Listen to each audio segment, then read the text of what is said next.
Putusan nomor 40 PHPU Wako tahun 2025. Demi keadilan berdasarkan ketuhanan yang Maha Esa, Mahkamah Konstitusi Republik Indonesia yang mengadili perkara konstitusi pada tingkat pertama dan terakhir menjatuhkan putusan dalam perkara perselisihan hasil pemilihan umum wali kota dan wakil wali kota Gorontalo tahun 2024 yang diajukan oleh Rian Fakhrisan Kono dan Charles Budi Doku, pasangan calon wali kota dan wakil wali kota dalam pemilihan wali kota dan wakil wali kota Gorontalo tahun 2024 nomor urut 4 memberi kuasa kepada Dr. Atang Irawan SHM selanjutnya disebut sebagai pemohon. Terhadap Komisi Pemilihan Umum Kota Gorontalo memberi kuasa kepada Yakob AR Mahfud SHMH selanjutnya disebut sebagai termohon. 2. Adan Dambea dan Indra Gobel, pasangan calon wali kota dan wakil wali kota dalam pemilihan calon wali kota dan wakil wali kota Gorontalo tahun 2024 nomor urut 3. Memberi kuasa kepada Batin R. Tomahayu SH dan kawan-kawan selanjutnya disebut sebagai pihak terkait 1. Haji Idris Rahim dan Andi Ilham, pasangan calon wali kota dan wakil wali kota dalam pemilihan calon wali kota dan wakil wali kota Gorontalo tahun 2024 nomor urut 1 memberi kuasa kepada Herianto SHMH dan kawan-kawan disebut sebagai pihak terkait 2. Membaca permohonan pemohon dan seterusnya dianggap telah diucapkan, duduk perkara dan seterusnya dianggap telah diucapkan, pertimbangan hukum dan seterusnya dianggap telah diucapkan, kewenangan mahkamah dan tengah waktu pengajuan permohonan dalam eksepsi dan seterusnya dianggap telah diucapkan, mahkamah berwenang untuk mengadili permohonan aku dan permohonan pemohon diajukan masih dalam tengah waktu, eksepsi berkenaan dengan kewenangan mahkamah tidak beralasan menurut hukum, kedudukan hukum dan seterusnya dianggap telah diucapkan, berkenaan dengan eksepsi permohonan pemohon kabur dan seterusnya dianggap telah diucapkan adalah tidak beralasan menurut hukum.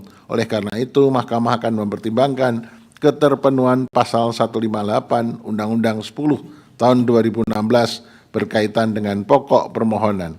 Bahwa berkenaan dengan pokok permohonan aku, pemohon mendalilkan dan seterusnya dianggap telah diucapkan.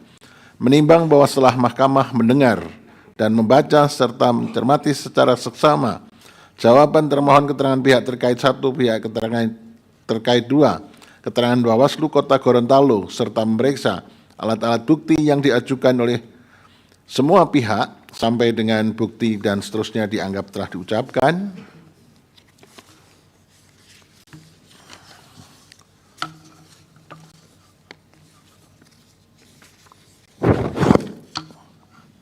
Terhadap fakta-fakta yang terungkap dalam persidangan tersebut, mahkamah meyakini kebenaran yang disampaikan oleh termohon dan pihak terkait 1. Sementara itu terkait dengan putusan Mahkamah Konstitusi nomor 33/PHPU tahun 2013 yang dirujuk oleh pemohon adalah dalam kaitan dengan keputusan KPU yang mencoret nama Haji Adan Dambea sebagai pasangan calon peserta pemilu pada Kota Gorontalo tahun 2013 dan oleh mahkamah keputusan KPU yang mencoret nama tersebut dinyatakan sah secara hukum. Dalam kaitan ini penting bagi mahkamah menegaskan bahwa yang dinyatakan sah secara hukum tersebut adalah terkait dengan pencoretan nama Haji Adan Dambea sebagai pasangan calon peserta pemilu kada Kota Gorontalo tahun 2013 dikarenakan dokumen legalisir ijazah SD yang digunakan Haji Adan Dambea sebagai salah satu syarat pencalonan tidak diterbitkan oleh pejabat yang berwenang. Bahwa terkait dengan dalil-dalil pemohon sehubungan dengan adanya pelanggaran kampanye yang dilakukan oleh Haji Adan Dambea, menurut termohon hal demikian bukanlah kewenangan dari termohon, namun demikian terdapat fakta hukum sebagai berikut dan seterusnya dianggap telah diucapkan. Pada tanggal 16 Januari tahun 2025, termohon menerima surat yang dikirim oleh tim kuasa hukum perihal pemberitahuan terbitnya SP3 yang melampirkan surat ketetapan nomor S tetapan dan seterusnya Reskrim tentang penghentian penyidikan yang dikeluarkan oleh Kepala Kepolisian Resort Kota Gorontalo pada tanggal 12 Desember tahun 2024. bahwa pihak terkait satu dalam keterangannya menegaskan dugaan pelanggaran pemilihan yang dilakukan oleh pihak terkait telah dilakukan penanganan pelanggaran oleh Bawaslu dan telah ditindaklanjuti dalam proses penyidikan oleh Sentra Gakumdu dengan hasil penyidikan dihentikan demi hukum dan seterusnya dianggap telah diucapkan bahwa Bawaslu Kota Gorontalo dalam keterangannya menyatakan telah menerima laporan dugaan pelanggaran pemilihan dan seterusnya dianggap telah diucapkan bahwa terhadap penerusan laporan oleh Bawaslu Kota Gorontalo, Kepolisian Polresta Gorontalo Kota melakukan proses penyidikan dan hasilnya telah dilaporkan dan dihentikan penyidikan oleh Polres Gorontalo Kota.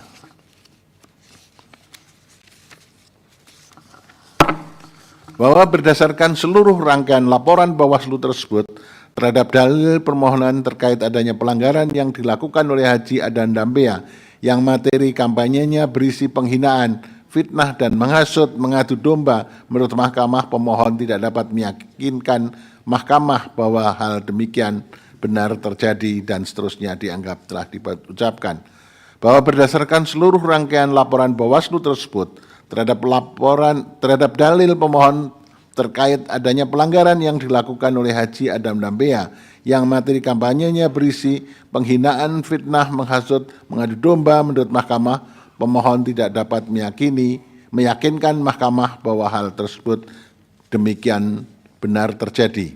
Menimbang bahwa berdasarkan seluruh uraian pertimbangan hukum tersebut di atas, Mahkamah berpendapat terhadap permohonan aku tidak terdapat alasan untuk menunda keberlakuan pasal 158 Undang-Undang 10/2016 yang berkaitan dengan kedudukan hukum pemohon sebagai syarat formil dalam mengajukan permohonan perselisihan hasil pemilihan gubernur, bupati, dan wali kota di Mahkamah Konstitusi. Oleh karena itu tidak ada relevansinya untuk meneruskan permohonan aku pada pemeriksaan persidangan lanjutan dengan agenda pembuktian. Selanjutnya Mahkamah akan mempertimbangkan kedudukan hukum pemohon dan seterusnya dianggap diucapkan. Perbedaan perolehan suara antara pemohon dan pihak terkait adalah 13,98% atau lebih dari 2.116 suara. Oleh karena itu, menurut Mahkamah, pemohon tidak memiliki kedudukan hukum untuk mengajukan permohonan aku. Dengan demikian, eksepsi termohon dan eksepsi pihak terkait satu bahwa pemohon tidak memiliki kedudukan hukum adalah beralasan menurut hukum. Konklusi dan seterusnya dianggap telah diucapkan. Berdasarkan Undang-Undang Dasar Negara Republik Indonesia tahun 1945 dan seterusnya dianggap diucapkan, amar putusan mengadili dalam eksepsi 1 mengabulkan eksepsi termohon dan eksepsi pihak terkait 1 berkenaan dengan kedudukan hukum pemohon, 2 menolak eksepsi termohon dan eksepsi pihak terkait 1 untuk selain dan selebihnya. Dalam pokok permohonan menyatakan permohonan pemohon tidak dapat diterima. Demikian diputus dalam rapat permusyawaratan hakim oleh 9 hakim konstitusi, yaitu nama-nama hakim dianggap diucapkan pada hari Kamis tanggal 30 bulan Januari tahun 2025 yang diucapkan dalam sidang pleno Mahkamah Konstitusi terbuka untuk umum pada hari Selasa tanggal 4 bulan Februari tahun 2025 selesai diucapkan pukul 10:14 waktu Indonesia Barat oleh 9 hakim konstitusi di atas dengan dibantu oleh Lutfi Widarto Ediono sebagai panitia pengganti dan dihadiri oleh para pihak. Download Tribun X sekarang, menghadirkan lokal menjadi Indonesia.